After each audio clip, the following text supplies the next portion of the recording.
Hjertelig velkommen til Belyst, en podcast om menneskehandel. I denne episoden så har vi storfint besøk fra USA, Helen Taylor fra organisasjonen Exodus Cry. I dag skal vi snakke litt om prostitusjon og menneskehandel. Vi skal snakke litt om det arbeidet som Exodus Cry gjør i USA. Og dette blir en utrolig spennende episode, så følg med. So lovely to have you here in Norway, Helen. Thank you for traveling all the way from America to Norway. Oh, it's a pleasure and honor to be here, Marcus. So thanks for inviting me over here. We've been looking forward to connecting with Exodus Cry for, I think I sent an email to Exodus Cry in maybe like May or June last year.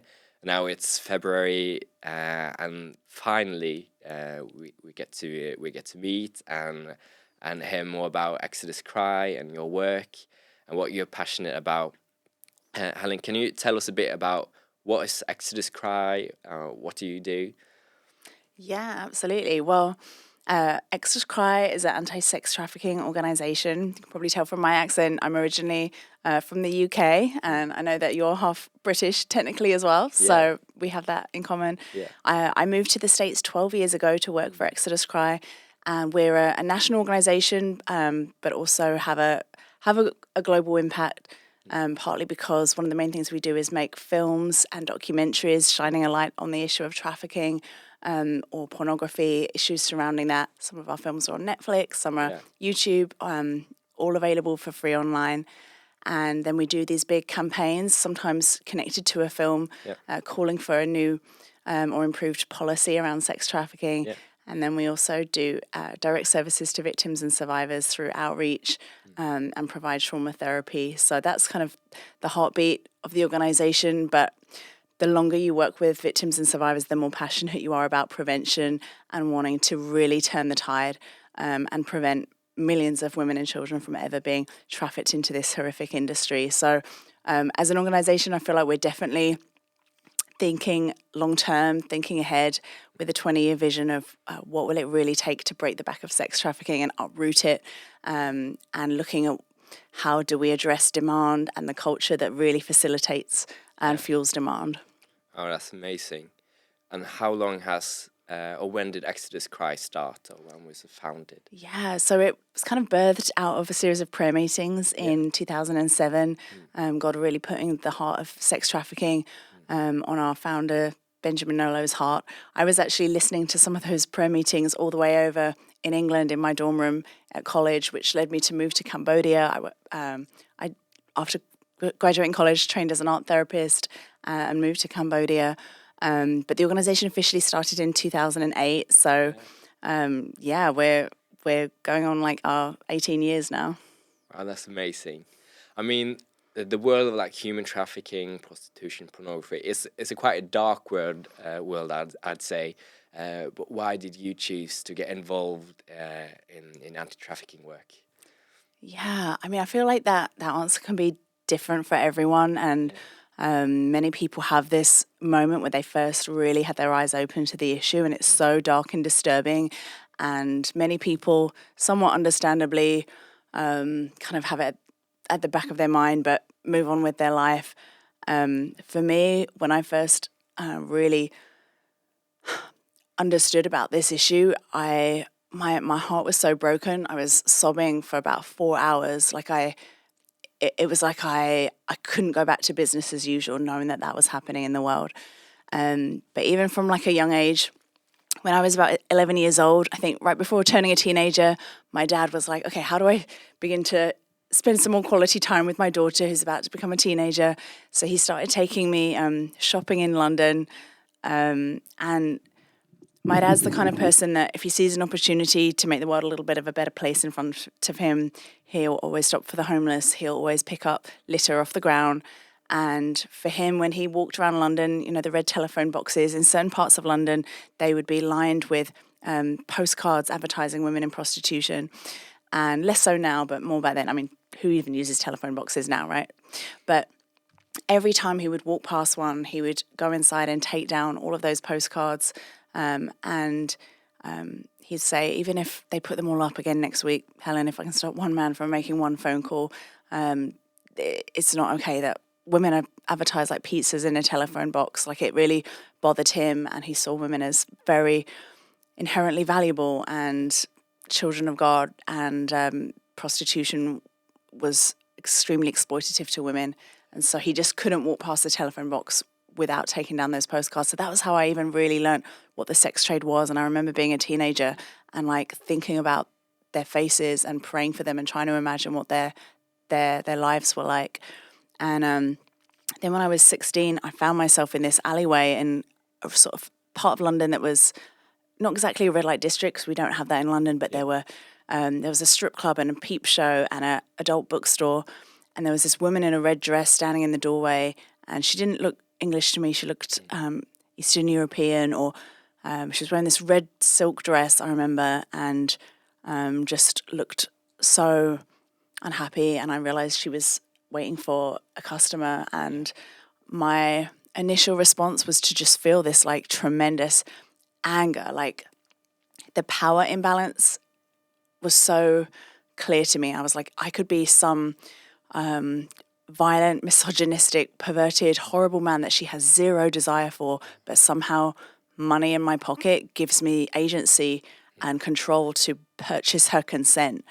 And the injustice of prostitution really hit me. I didn't even fully understand about human trafficking at that point, but I just felt immediately like, what kind of society is this where we allow any women to be in this vulnerable situation where men with money can purchase their silence?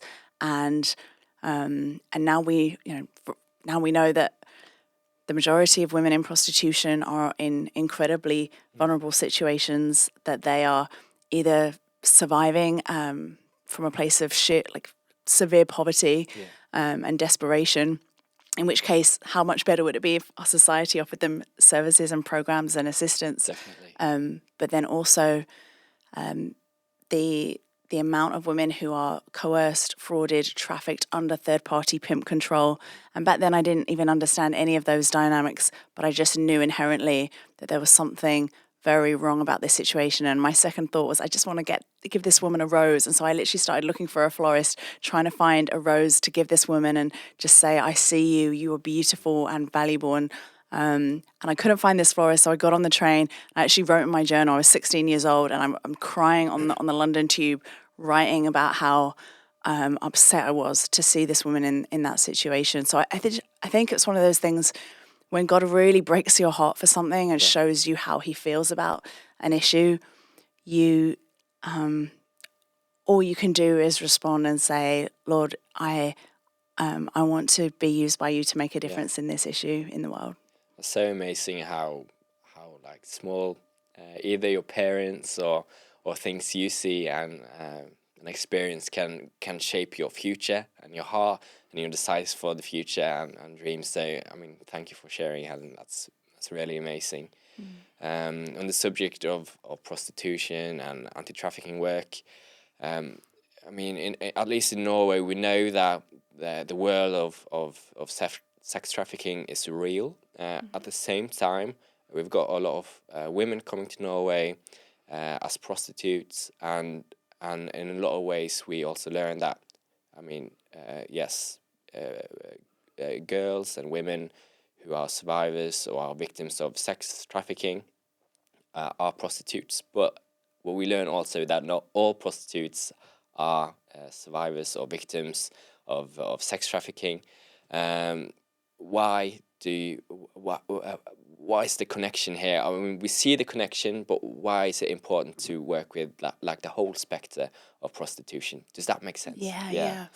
I often think sex trafficking just describes one legal pathway into the sex trade. So anyone who is under the age of 18, this is like the TVPA, the internationally recognized definition of sex trafficking. Yeah. There's an element of fraud, force, or coercion, or they're under 18 in the sex trade, they're immediately classified as a victim of trafficking, whether there's so-called consent or not.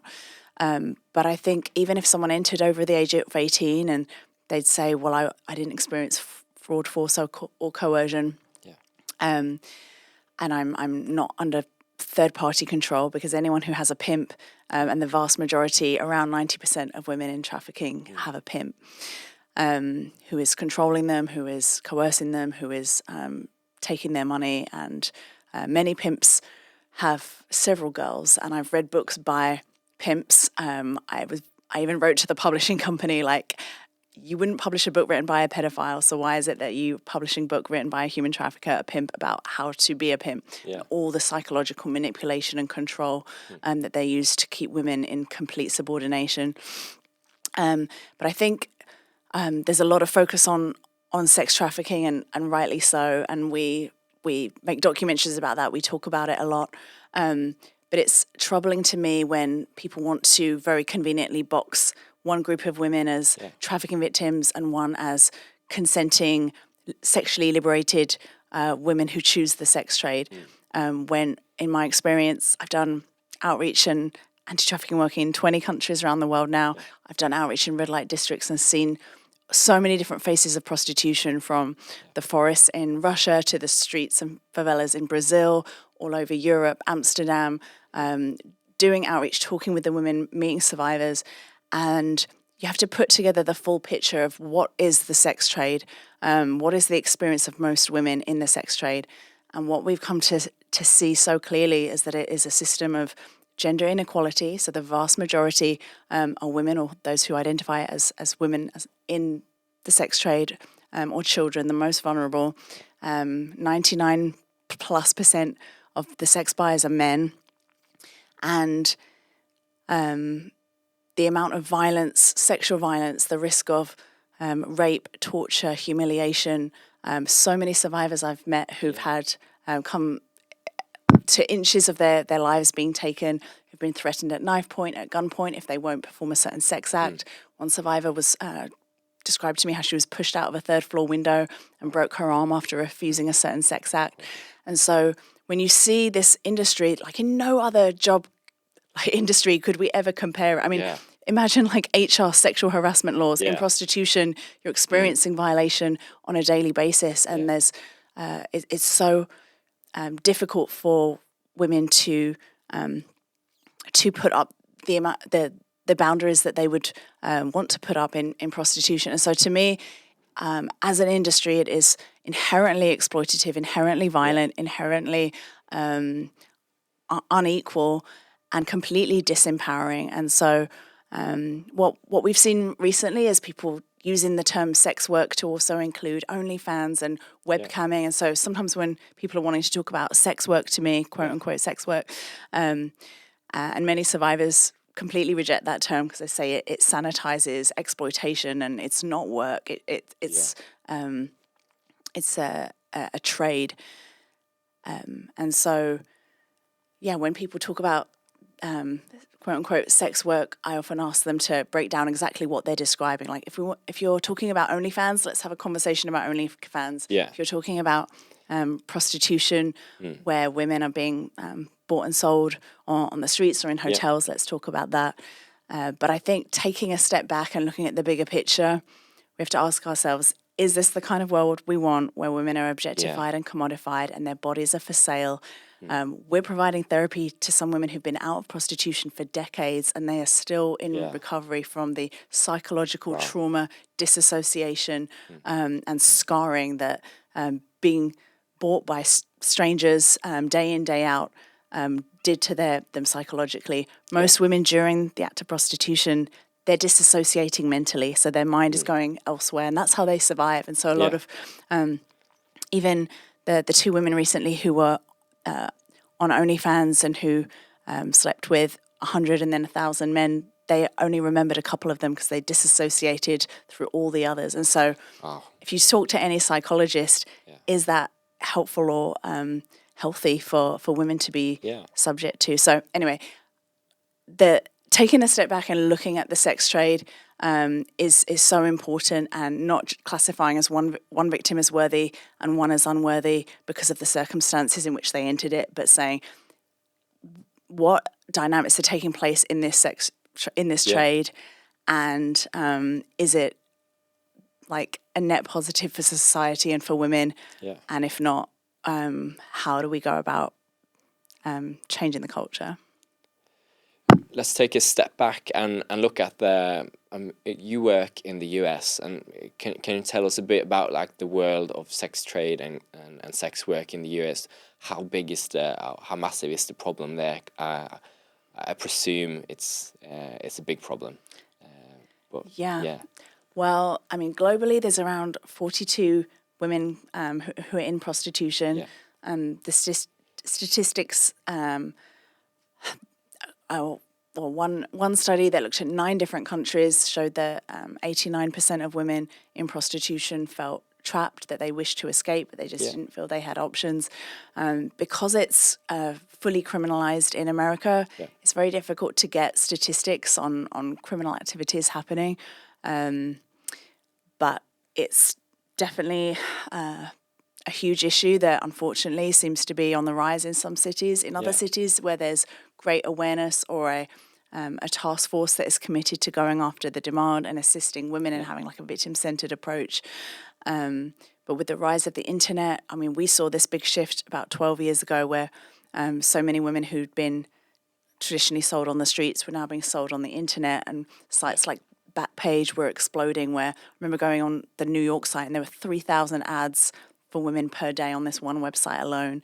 And so it really gave pimps a new way to advertise women, a new way to get customers, and they'd have the girls in the hotels and sex buyers booking appointments all day. So the legal model that we have in America is that it's fully criminalized, but in practice, it's like the women are arrested for prostitution more than the sex buyers because they're more easily accessible on the streets or to do stings.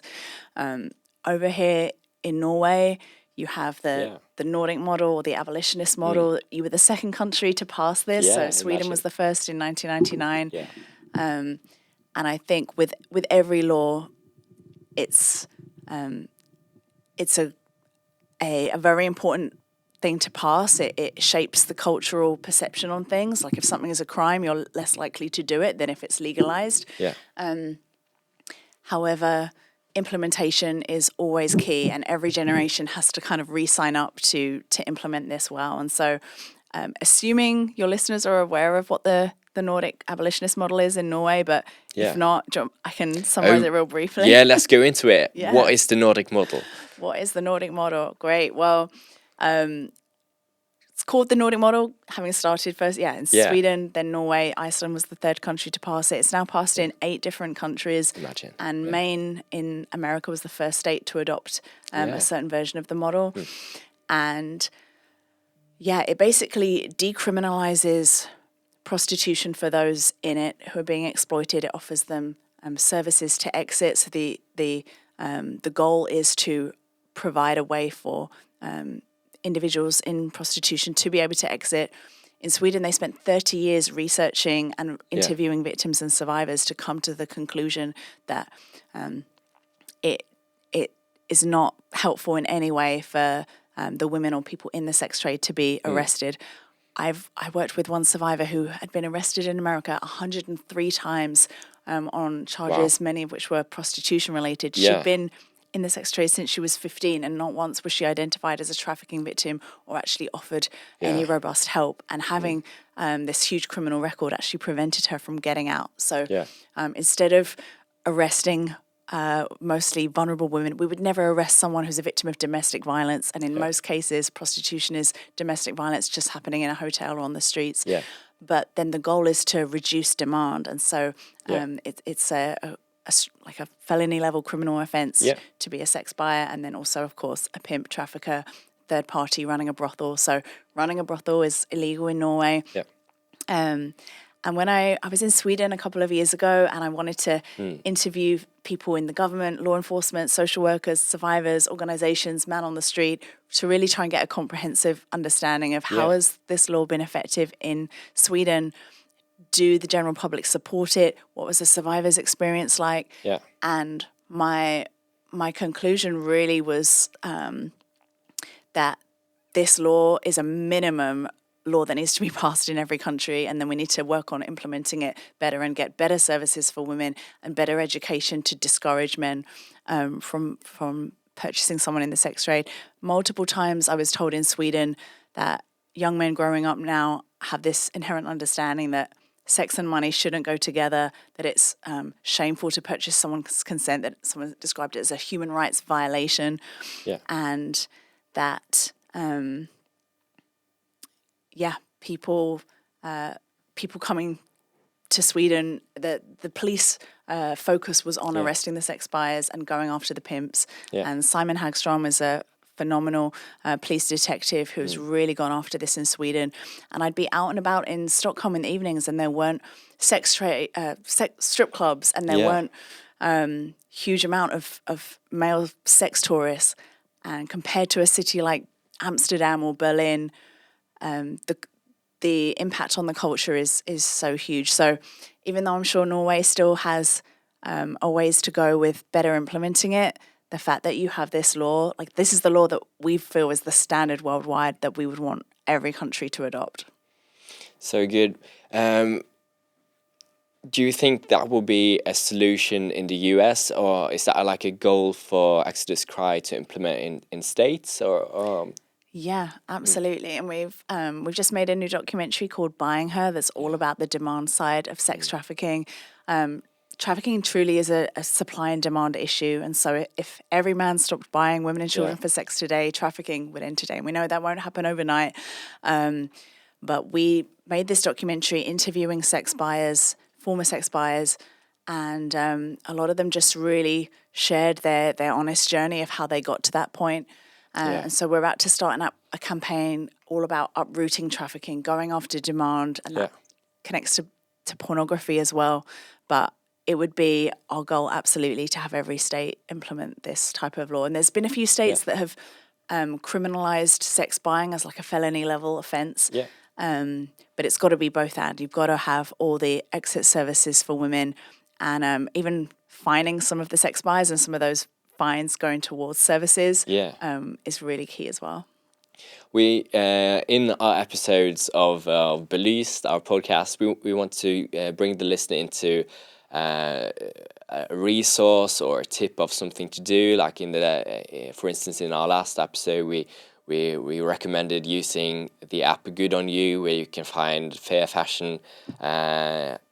Do you have like a tip or something you can give to the listeners that will be worth either watching, listening to, or downloading on their phone? Do you have anything? Yeah, well, obviously, if anyone has social media following Exodus Cry, we often have petitions or campaigns or news stories around trafficking. So it's a great way to like educate yourself and learn more just by even the simple follow and spreading the awareness. A lot of our campaigns went viral because of people following and sharing online.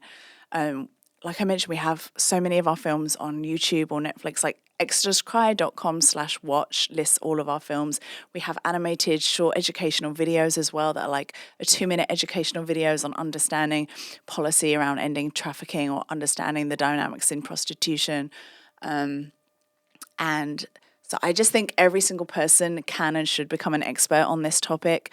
If the topic of sex trafficking comes up in your small group or around the dinner table or at a party or even like in a Uber car setting, you can educate someone in just a couple of minutes about this issue and the policy that's most effective in reducing it and why.